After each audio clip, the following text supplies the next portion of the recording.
एक बार एक लड़का एक महात्मा के पास जाता है और वह उनके पास जाकर उनसे कहता है, महात्मा जी, मेरे जीवन में बहुत अशांति है, कृपया करके मेरा मार्गदर्शन करें जिससे कि मेरा अशांत मन शांत हो सके। वे महात्मा उस लड़के से पूछते हैं, तो तुम्हारी समस्या क्या है जिससे कि तुम हमेशा अशांत रहते हो? तुम्हारे अशांत रहने का क्या कारण है?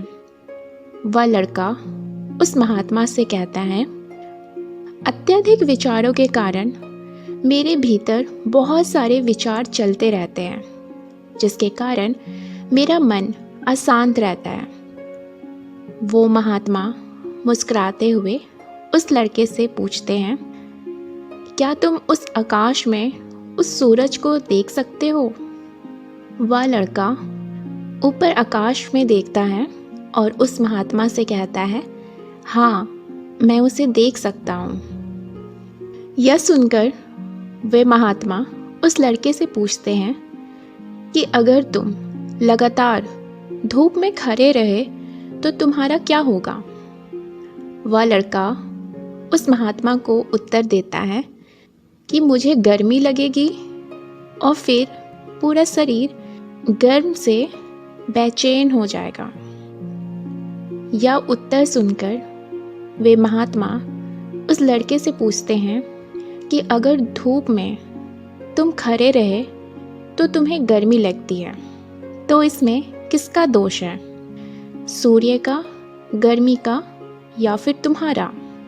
वह लड़का थोड़ी देर सोचता है और फिर वह उन महात्मा से कहता है, हे गुरुदेव, मुझे नहीं पता कि इसका उत्तर क्या होगा। वे महात्मा मुस्कुराकर उस लड़के को कहते हैं कि सूर्य का काम है गर्मी देना और गर्मी का काम है गर्मी देना। इसलिए दोस्त यहाँ पर तुम्हारा है कि तुम धूप में जाकर खड़े हो। तुम चाहो तो किसी पेड़ के नीचे छांव में जा सकते हो। ठीक उसी प्रकार हमारे मन का भी स्वभाव है। विचारों का और भावनाओं का काम है खिचड़ी बनाना और विचारों और भावनाओं का काम है तुम्हें दिशा दिखाना। अब उस दिशा में तुम्हें चलना है या नहीं, या तो सिर्फ तुम्हारे ही हाथ में है। वे महात्मा उस लड़के को कहते हैं, इस बात को समझो कि विचार और भावनाएं समस्याएं नहीं हैं, बल्कि तुम्हारा उससे जुड़े रहना समस्या है। सोचो कि तुम धूप में खड़े हो और तुम चाह रहे हो कि तुम्हें गर्मी ना लगे, तो क्या यह संभव है? अगर तुम्हें गर्मी से बचना है तो तुम्हें अपनी जगह बदलकर धूप से किसी छांव में जाना चाहिए। वे महात्मा आगे उस लड़के को कहते हैं, मनुष्य होने के 4 आयाम हैं और वे हैं, पहला तन, दूसरा मन, तीसरा दिल और चौथा बुद्धित्व। बुद्धित्व का संबंध बुद्धि के परे की स्थिति है, उसे बुद्धित्व कहा जाता है।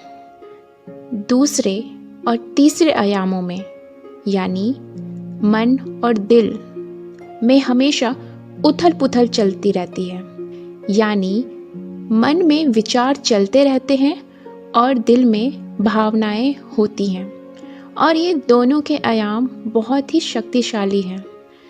विचार क्षणिक होते हैं और भावनाएं काफ़ी देर तक रहती हैं।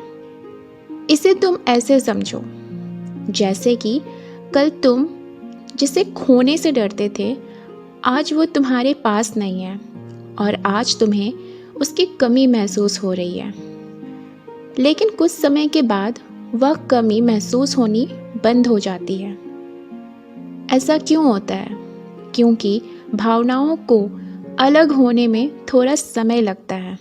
हमारे विचार तुरंत बदल जाते हैं, जैसे अभी कुछ और थे और थोड़ी ही देर में वे सोच कुछ और हो जाती है और हम कुछ और सोचने लगेंगे। इन भावनाओं के कारण ही तुम्हें किसी से प्रेम हो जाता है, तो यही भावनाएं, वही प्रेम नफरत में बदल जाती है। मित्र ही शत्रु बन जाता है।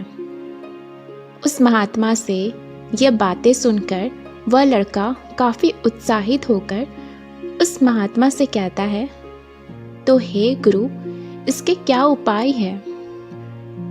वे महात्मा उस लड़के को कहते हैं, इसके लिए हमारा मन शांत होना चाहिए। तो वह लड़का उस महात्मा से कहता है, तो ये कैसे हो सकता है गुरुदेव?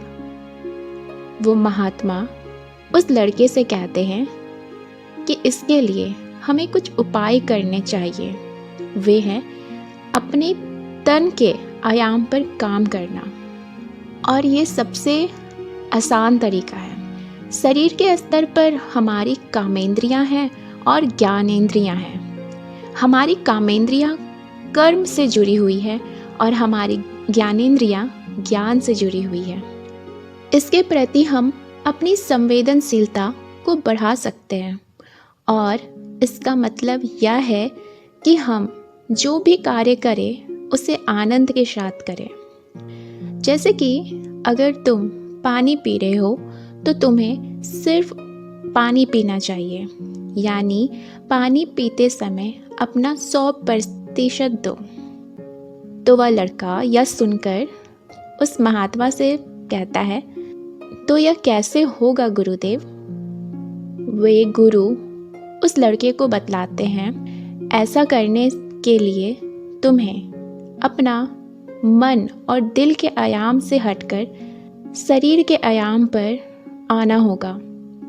और यह बिल्कुल ऐसा है जैसा कि तुम धूप से हटकर छाँव में आ रहे हो। मन और हृदय के आयाम पर अपना काम चल रहा है, लेकिन तुम्हारी जागरूकता तन पर आ गई है। जैसे कि सुबह उठो तो सूरज की किरणों को महसूस करो और हवा को महसूस करो। आंखें जब बंद करो तो उन पंछियों की आवाज़ों को सुनो जो बाहर चहचहा रही है। लगातार तन के आयाम पर काम करने से तुम एक दिन हैरान हो जाओगे कि तुम पंछियों की आवाज़ें तो कानों से सुन रहे हो, लेकिन तुम्हारा चित्त बिल्कुल शांत है। तुमने अपने चित्त पर कोई कार्य नहीं किया, पर फिर भी वह शांत है।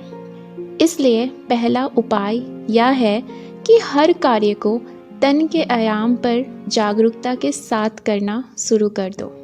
और इसके 2 उपाय हैं। वे महात्मा उस लड़के को ये 2 उपाय बतलाते हैं। उसमें से पहला होता है, अपने भीतर के सुर को सुनो।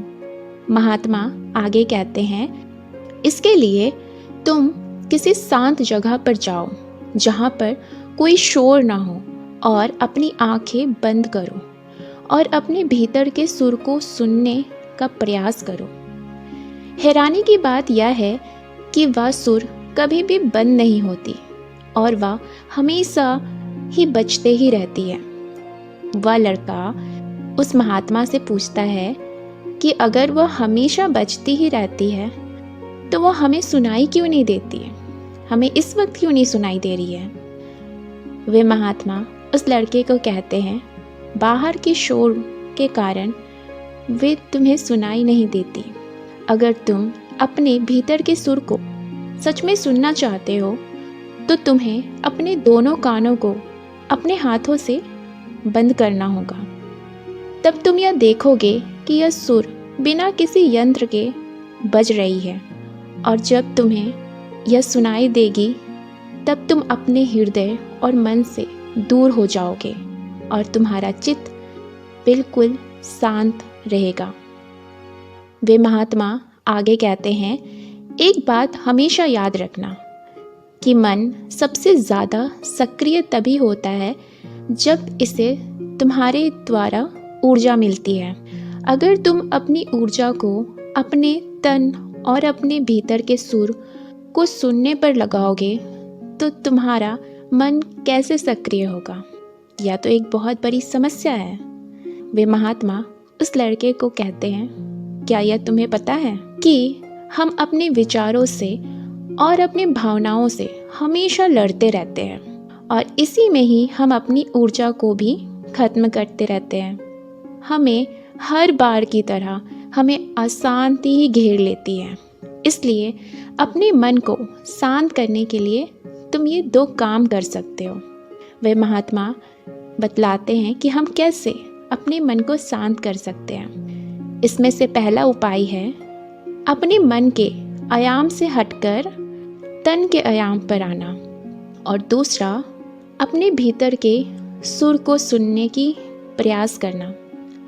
इस लड़के की तरह भी हम भी कई बार हमारे सामने कई सारी चीज़ें होती हैं पर हम उसे नहीं सुन पाते। कई बार हमारा मन में कई सारी अशांति फैल जाती है जिसके वजह से हम इतने ज़्यादा व्याकुल हो जाते हैं और उन्हीं विचारों के अंदर फंस के रह जाते हैं। किसी भी कार्य को करने व जीवन में कुछ भी हासिल करने के लिए हमें अपने मन को शांत रखना बहुत ज़्यादा ज़रूरी है, पर यह हमें सबसे कठिन कार्य लगता है।